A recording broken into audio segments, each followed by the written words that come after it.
ఒక మంచి మాట నాకు చాలా ఇష్టం బైబిల్లో. ఆయన నలిగిన వారి ప్రాణమును అలక్ష్యం చేయడండి. నాకు చాలా ఇష్టం మాట. అన్యాయంగా నిందలు, అవమానాలు, వేదనలు, బాధలు, పోరాటాలు నలిగిపోయావు చూడు. నీకు ఇంకే స్పెషల్ క్వాలిటీ అక్కర్లేదు బిడ్డ. నీ నలిగిన నీ జీవితమే దేవుని నిర్లక్ష్యం చేయలేడు. ఆయన స్వభావం అది కాదు. లైట్ తీసుకోలేడు. పక్క నుంచి బైపాస్ అయ్యి వెళ్ళిపోయి నలిగిపోతున్నావుగా. నిద్ర లేని రాత్రులు గడిపావుగా.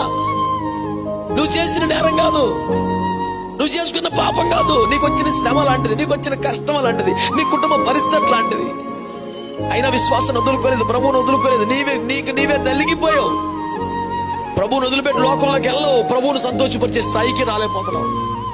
నలిగిపోతున్నావు నువ్వు. నా యేసయ్య స్వభావం తెలుసా? ఆయన నలిగిన వారి ప్రాణమును అలక్ష్యం చేయలేడు.